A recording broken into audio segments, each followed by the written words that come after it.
ایک فقیر نے دیکھا کہ ہمارے ملک کا بادشاہ حکومت بھی بڑی اچھی چلاتا ہے اور اس کے باوجود اس کی ایک بھی نماز ترک نہیں ہوتی ہے اور وہ دینی کام بھی بہت اچھا کرتا ہے. اس بادشاہ کو فقیر اس بادشاہ کے پاس گیا اور کہنے لگا بادشاہ سلامت، آپ کی عدالت میں، آپ کے دربار میں شیر و بکری ایک ہی جگہ پانی کیسے پی لیتی ہے، جبکہ شیر بکری کو دیکھ کر اس پر جھپٹتا ہے؟ یعنی بکری رہے گی جہاں شیر رہے گا وہاں بکری نہیں رہ سکتی ہے.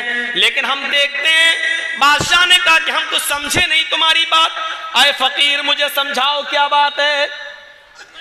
فقیر نے بتایا کہ بادشاہوں کو نماز اور روزے کی فرصت کہاں ہے، وہ تو لوگوں کی شکایتیں اور فریادیں سنتے ہیں، وہ تو بزی رہتے ہیں، ان کو اتنا ٹائم کہاں رہتا ہے کہ وہ نماز پڑھ سکیں، روزہ رکھ سکیں. لیکن آپ وقت پر نماز بھی پڑھ لیتے ہیں، لوگوں کی شکایت بھی سنتے ہیں، حکومت بھی اور حکمرانی بھی اچھی طریقے سے چلاتے ہیں اور کر لیتے ہیں. کہا اچھا یہ دیکھنا چاہتے ہو میں یہ کیسے کر لیتا ہوں؟ کہا ہاں. کہا کہ سنو، اس فقیر کے ہاتھ میں پانی کا ایک پیالہ پکڑاؤ. تو پانی کا پیالہ پکڑا دیا. فقیر نے پانی کا پیالہ پکڑ لیا. کہا جاؤ میرے اس پانی کا پیالہ لے کر میرے شہر کا ایک چکر لگا کر آؤ. اس نے کہا اس میں کون سی بڑی بات ہے، میں کٹورا لے کے ویسے بھی بھیک مانگتا پھرتا ہوں، چکر لگا لیتا ہوں پانی کا پیالہ لے کر. اس نے کہا ایسے نہیں، اپنے 2 جلادوں سے کہا کہ تلوار میان سے نکالو. جلادوں نے میان سے تلوار نکالی، ایک کو اس فقیر کے دائیں کھڑا کر دیا اور ایک جلاد کو بائیں کھڑا کر دیا اور کہا اب جاؤ اس پانی کا پیالہ لے کر میرے پوری بستی کا، میرے پورے شہر کا دورہ کرو.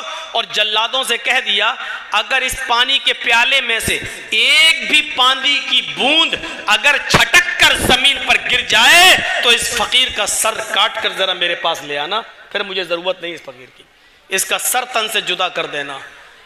فقیر کی تو ہوا ٹائٹ ہو گئی. پھر پانی کا پیالہ لیا اور چل رہا ہے اور ایسے چل رہا ہے اور ایک بوند بھی چھلکنے نہیں دے رہا ہے. جب وہ پورا شہر گھوم کر آیا تو اللہ کی قسم پسینہ پسینہ تھا، اس کا اندر کی گنجی تک پسینے میں بھیگ چکی تھی. بادشاہ نے کہا ادھر آؤ فقیر، ادھر آؤ بابا. فقیر نے کہا جی بتاؤ تمہیں میرے شہر کی رونق کیسے لگی، میری بستی تمہیں کیسی نظر آئی، میرا یہ شہر تمہیں کیسا لگا؟ فقیر نے کہا تیرا ستیہ ناش ہو، تیرے ان دونوں جلادوں کی تلوار نے بستی دیکھنے کی مہلت ہی ہمیں کہاں دی، میری نظر تو پیالے پر تھی. اگر پانی کا ایک بوند بھی چھٹک جاتا تو میری تو گردن اڑ جاتی. بادشاہ سلامت آپ یہ کیسے پوچھ رہے ہو کہ شہر کیسا لگا؟ میں نے شہر دیکھا ہی کب ہے.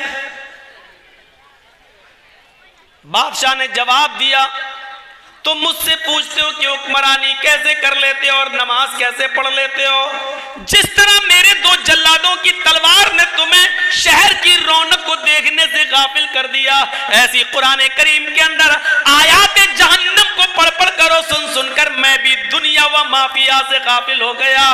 مجھے اللہ کی لو لگی رہتی ہے، مجھے اپنی رعایا اور عوام کی حفاظت کی فکر ہوتی ہے، وہ بھی قرآن کی روشنی میں. اور جیسی اذان کا وقت ہوتا ہے میں نماز کے لیے چلا جاتا ہوں.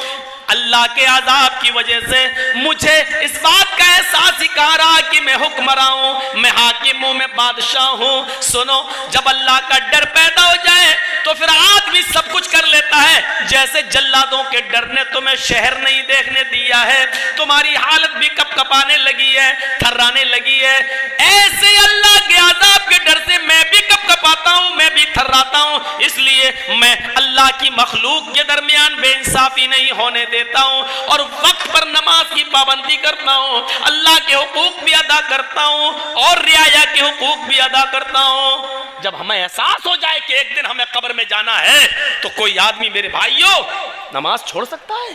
اگر یہ سب جانتے ہیں کہ قبر میں جانا ہے لیکن احساس ہو جائے کہ قبر کی تاریکی کیا ہے، قبر کے اندر کھدا ہوا گڈھا، اس میں رکھی ہوئی لاش، اس کی اوپر رکھے ہوئے لکڑی کے تختے اور پھر اوپر سے مٹی، میرے بھائیوں اتنی تاریک رات، سورج کی روشنی کا اندھیرا، لکڑی کے تختوں کا اندھیرا، قبر کی مٹی کا اندھیرا، اس اندھیرے میں ہمیں اور آپ کو سب کو جانا ہے۔ بہت آسان ہے کہہ دینا مریں گے تب دیکھا جائے گا، بہت آسان ہے یہ کہہ دینا کہ مریں گے تب دیکھا جائے گا۔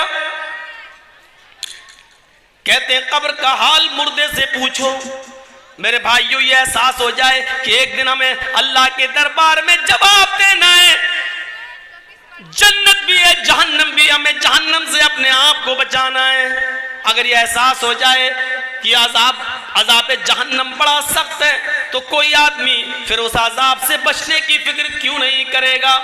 ہمیں احساس نہیں ہے اس بادشاہ نے کتنی اچھی طریقے سے سمجھا دیا ہے۔